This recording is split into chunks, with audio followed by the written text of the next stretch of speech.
दोस्तों, आज मैं आपको एक कहानी सुनाती हूँ। दूसरे का कल्याण कौन कर सकता है। एक राजा था। उसने सुना कि राजा परीक्षित ने भागवत की कथा सुनी तो उनका कल्याण हो गया। राजा के मन में आया कि अगर मैं भी भागवत की कथा सुन लूं तो मेरा भी कल्याण हो जाएगा। ऐसा विचार करके राजा ने एक पंडित जी से बात की। पंडित जी भागवत सुनाने के लिए तैयार हो गए।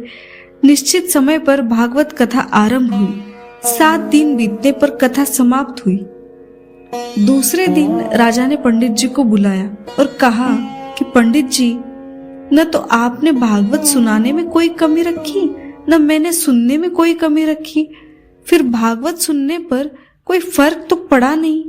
बात क्या है? पंडित जी ने कहा कि महाराज, इसका उत्तर तो मेरे गुरुजी ही दे सकते हैं। राजा ने कहा कि आप अपने गुरुजी को आदर पूर्वक यहाँ लेकर आए, हम उनसे पूछेंगे। पंडित जी ने अपने गुरुजी को लेकर राजा के पास आए।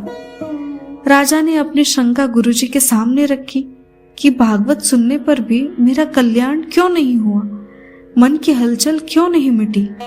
गुरुजी ने राजा से कहा कि थोड़ी देर के लिए मुझे अपना अधिकार दे दो। राजा ने उनकी बात स्वीकार कर ली। गुरुजी ने आदेश दिया कि राजा और पंडित जी दोनों को बांध दो, रस्सी से बांध दो।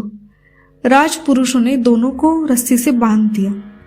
अब गुरुजी ने पंडित जी से कहा कि तुम राजा को खोल दो।